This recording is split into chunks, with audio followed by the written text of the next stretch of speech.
All right. MLO Net Survivor Series. We stuck to it. We're getting close to, I don't know, 4 or 5 weeks in. We've actually done every single Tuesday and Thursday.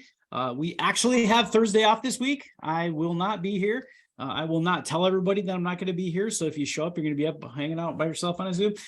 So we hope you guys are having a great week. We're rolling into the holiday with my good friend in Austin, Jay Rodriguez. Man, I love your story. I love your growth. I wanted to get you on camera. And that's it. Just talk, just share some of the things with the LOs on the street about what's working, what's not. I got to throw it out there. I'm just sad I couldn't get you to come up to Dallas when I was down there in Texas. I don't always get that close. I'm throwing it out there though. Are you going to be in Vegas for Scott's event in February? I will. Okay, I'll see you there then. I'll be there. Yep. So this is a informal promo. If you guys want to join us there, I will be there. And Scott's actually having me present as if I'm a mortgage coach. So that's kind of my first real gig teaching outside of the VA specialty space. So it's going to be fun. I got a whole agenda and a stack of notes and things I got to work on the next 2 months. So I'm looking forward to that. All right. Let's get to it, man. Those of you who've been watching the Survivor Series, our goal here is just to talk a little bit with the LOs in the street, ask them, where their mindset is, what's going on with them and how they're surviving. Jay, talk to me, man. Are you hanging on? Are you doing okay? I mean, I know your team is is a lot of you and your wife. I mean, just say it real. What's going on in your head, man? Yeah, absolutely. I think that everybody experienced all the buyers that we've been pre-approving when rates shot into the 7s. It's something that it takes a little bit of times for buyers to wrap their head around it. With this kind of just pullback, I've seen that we've just seen the people that we're talking with right now, they are more serious. They know that rates are high. They know that all their friends are calling them crazy for buying right now. But at the same point, they have a really big why as far as why they're looking to transact. I know that in my team, and I'm sure that you've seen this too, we worked up so many pre-approvals and talked to so many people that just said, well, what if the market drops? Well, what if rates go ahead and go down?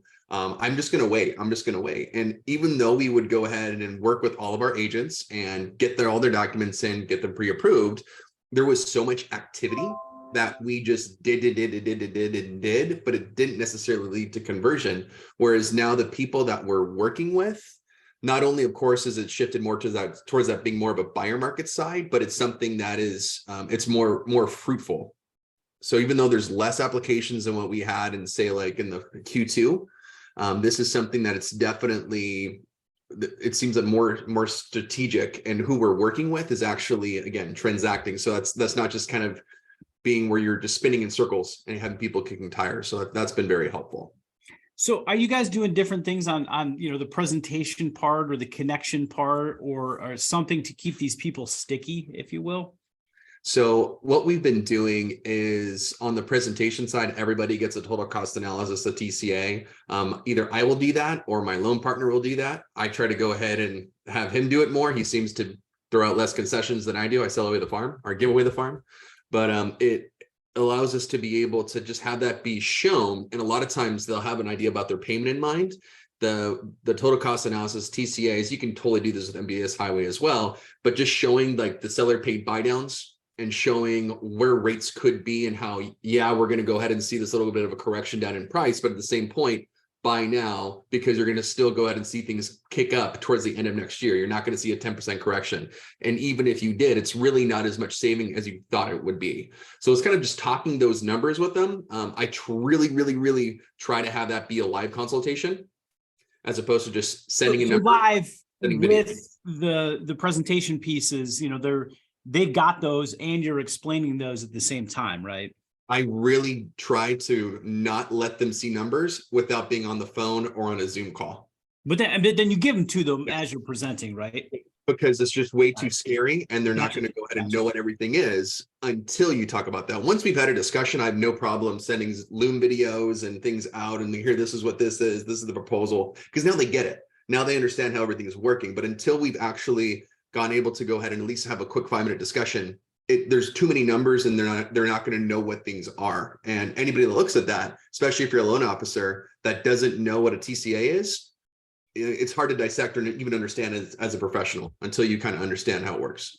Yeah, I myself, and I tell the folks on my team the same thing. Like, always make sure you go through the numbers, but don't just shoot them out randomly. Like, have that call scheduled and say, hey, I'm going to send you the numbers as soon as we start our call. And you get them on the phone. Hey, I got an email where it's up on my screen or whatever. I totally agree with that. I think that's the best way to do it. Because yeah, who knows what they're doing with those numbers? Like, they're going to run down the street, or they're going to get confused, or they're going to get scared. I mean, it's just not a good practice at all. Now, do you get on the camera with them as well and do Zoom most of the time, or is it kind of back and forth between Zoom and phone call? So I will do very constant bomb like follow like video. As soon as I get it, like someone's number, they're getting a quick video from me, like under 30 seconds, out with a bomb text. So I do a lot of video just so they start knowing me as a person, and I have my team do that too. I will love to do Zooms.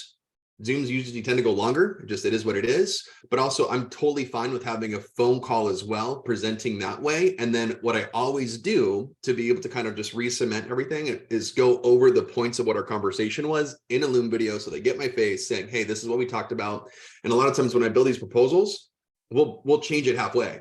They'll say, okay, that price is too high. Well, really, I wanted to be at this amount. Well, what if I put 10% down? So we kind of adjust those on the fly. So once we have the numbers recalibrated, we'll kind of do a update for them as well as for their agent. So that kind of doubles as my update to the agent about what we talked about. And I'll CC the agent, send that out to them. And that allows us to be able to kind of be re-solidified. If there's a person that wasn't on the call, or somebody else that is vested in them but doesn't necessarily know the industry, or used to be a realtor or a mortgage broker 10 years ago, they can share that information, so that way there's not the telephone, and they hear it from me and they hear me re-explain it.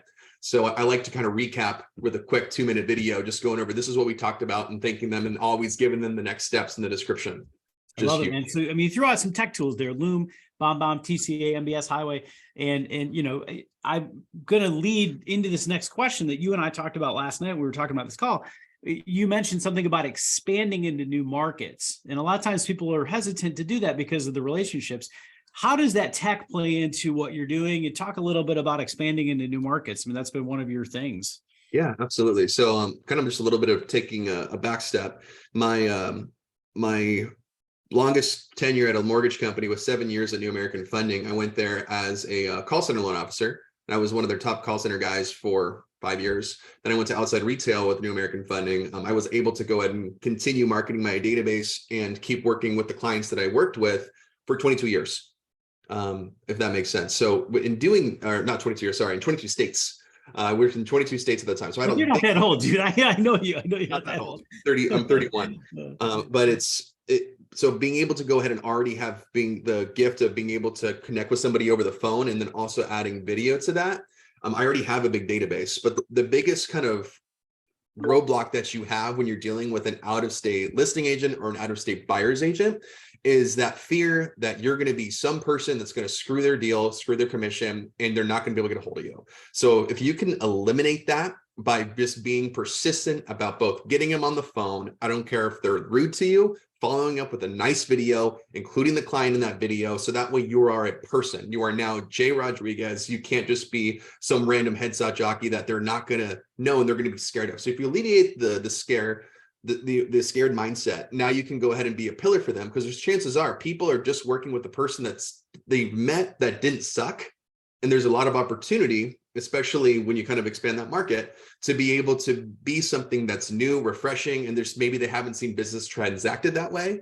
I know that within how I started in Southern Orange County, California, as well as Inland Empire, the bread and butter of our business was you need to close in 12 days. That was your value proposition, because everybody else was doing it. And it's like the mortgage mecca. There's so many loan officers per capita. So we take that mentality of how do we go ahead and close faster and keep everybody organized in all these different other markets. Like I'm licensed in the Sun Belt, between Florida, Tennessee, Texas. Like in Texas, nobody likes to close faster for whatever reason, or at least what I've come across is that it's a lot of times, even though we'll be clear to close like way early, they still want to close in their 30 days. But the fact of that you can do this, it just sets yourself up a little apart. But no one knows about this unless you're sharing that, and unless you're unless that's public, unless you're kind of recording the wins and having that be out there. So just being a little bit of different and coming with that energy is huge, because a lot of times people just may not have experienced that. And it doesn't always rub people the right way, but you don't need to work with everybody. You just need to work with people that are like-minded. I love it, man, because you're talking about that the opportunity may not exist exactly where you're sitting today, but there's a lot of opportunity out there. I run into that all the time. There's a little mecca in where I work in Brighton, Michigan, all these high powered LOs, and there's a ton of them that are closing 30, 40, 50, 100 million all day, every day. And some of the LOs that kind of work in my market, oh my gosh, I can't believe his market's saturated. It's so clicky. There's so many good LOs. I'm like, bro, you can write loans anywhere, like all over the country. And yeah, you're right. Some of these other markets and areas, the LOs aren't even close to at the same skill level. And you're competing against a bunch of smaller LOs that just don't have these skills. And so, it is a huge opportunity. And yeah, you got to build those relationships. I love how you're doing it. TJ, throw some thoughts in here, man. I know you. Hi, hey, Fish. I'm your partner in all this. I appreciate you. Come on, me man. this Come on. today. I know Jay better than you, but you guys both did the call center thing, and just take over. Take it over. So it's funny, Jay, when you started talking, I was like, oh, we're going to talk about, strategy, TCAs, which by the way, I love, right? I've been using total cost analysis since it came in a compact disc, right? That we had to put into our computers and print Java out. Was the worst thing ever, but apparently yeah, but really what you've been talking about, it's about personalization, right? It's by you have all this great technology, whatever tool that you're utilizing, whether it's a TCA, MBS Highway, whether it's a CRM, whatever the case is, and all these great things. And one of the things that we've talked about, Fish and I have been talking about for years, is the automation's there to support you, not to replace you. And so many people have gotten to this point where they're trying to get that automation to replace them. But you're personalizing it, you're humanizing this automation, right? And this technology where you're a real person, where someone can get to know you and have a relationship with you. So when you do that review, when you do that TCA, doesn't mean you have to be the lowest guy in town, right? From a rate or a cost perspective, but they understand what you're talking about, why you're talking about, and then they learn to trust you and grab that and build that relationship. And I think that's what you're saying. That allows you to build relationships with people outside your market where you can't necessarily shake hands, right? And one of the things that I really think one of the benefits that we've had from 2020, we've all gotten so accustomed to building relationships on this platform that we're on right now, right? And smart salespeople are taking advantage of that, and they're getting a larger market right now. So, man, I don't really have anything to add. I just love what you're doing. So it's really, it's been a great call. Said I love the strategy, and I encourage everyone utilize video, to humanize yourself. I have to go and toss out one book out there for it. Virtual Selling by Jeb Blount. The guy that did fanatical prospecting, which I also have it here somewhere. Thanks, Scott Rose. But this one specifically about virtual selling, which is Zoom, Jeb Blount. That's and awesome. It's the guy that did fanatical prospecting, which I'm sure that people have seen. Yeah, Scott is blowing up my messenger right now because he's excited by pretty much everything you're saying. He probably wants you to like endorse his coaching or something like that. I've only been doing it since 2017, but while I was still, I guess, just out of the call center. That was my first coaching event that I attended. But yeah, interestingly enough, I moved in March of 2020 from Mission Viejo, Southern California, to Austin, Texas, thinking I was going to have to completely rebrand myself. I told my wife, we're moving, we're going to his family, we're going into the state of no income taxes, and we're just going to do this. I may make half my income for the next couple of years while I get new referral partners. Lo and behold, COVID happened. Everybody overnight's required to know what Zoom is, even grandmas. And it's something that just, it's a huge opportunity for us to be able to continue to grow. And literally, there's one Keller Williams office that I do quite a bit of business with. I'm still an affiliated lender in the Inland Empire. But other than that, the majority of the agents that I do business with, I've never met in person, or maybe met twice or once. It's just, that's, you can move and you can connect with that energy, and you can provide amazing service and just become like their number one referral source. You don't necessarily need to do everything about just what's in your backyard. Cool, man. Let's open it up for Q&A and let's wrap it up. We like to keep these short and sweet. So anybody has any specific questions for Jay? I know we put the book out there, the virtual selling. And maybe I have the chat turned on, maybe I don't. Hopefully it's turned on. Who knows? The Q&A might be turned on, might not. DJ, you sent that to the host. I said that just to us, huh? All right, so here we go. Let's do that again. There we go. I'm always giving Fish shit about his Zoom skills, and look at that. I just made a rookie mistake right there. So. There you go. Yeah. But I mean, getting some of these thought processes in your head from the books, and even if you don't read the books, find out, from somebody who's read them exactly what they're talking about. For me, one of the books that popped up in the last 4 or 5 years, that whole blue ocean concept. I'm like, holy cow, wow, this is crazy. There's a whole book on it. And the whole book can just be described in one sentence, if you will. But it's important to pay attention to what the rest of the world is doing and follow along. I love it, man. Which is funny, Fish, because that's what you taught me. I knew the book. I think you even sent it to me. Mm-hmm. It's sitting on my bookshelf. It's never been cracked open right here. But you taught me those concepts, right? Which has changed a lot of the way we do things, right? So, again, just from a lead gen standpoint, we're moving more to TikTok than Facebook because so many people are there, right? Having that concept of trying to get in front of where your competition is, that's been huge. So, and again, that goes back to what Jay's saying. How many people are doing that, right? How many people are consistently sending out video, consistently wrapping up their conversations, recapping their conversations? The other thing that does for you, that protects you as well, right? Someone's like, hey, you didn't tell me about that. You're like, oh, time out. What the biggest thing that I like about video in general is that even in this conversation right now, we're thinking about what we need to say back or how we can go ahead and be able to build on your concept and respond. But when you go ahead and click on a video, like watching that TikTok, you are just completely chosen right now that I'm giving my focus, my attention. There's no response that I need to give. So you are literally just going directly to their decision making and to where they're going to go ahead and actually evaluate about what you're saying, because there's nothing interference, which is huge. And you can go ahead and get them to respond to that point. Yep. Now that's awesome. Amazing point. Amazing point. So I think we kind of wrap it up on that one, because that is a piece of information I don't think many people think about right there. And that's huge, man. So you got their attention when you're putting that video out there. You're able to communicate and get your message across. I love it. And I think one of the biggest things too that we do, other than just like the video emails, the video texts, or I'll like put them on a group chat with agents, send that video, because then they all get it. And there's so much more open rate on text messages versus emails. Yep. I dig it. I dig it. And plus, what's the worst thing that's going to happen? You make a bad video, you delete it, and you send a better one. It's like perfect. So I used to, my assistant will laugh at me because I will not record more than 2 takes. Yep. I might go ahead and like record and do like a brain dump on my first one, won't even listen to it, and I'll just go ahead and re-record and say what I wanted to say. But I'll literally just go at the end and then recorded, take 2, done. Just don't second guess yourself. You're genuine, be who you are.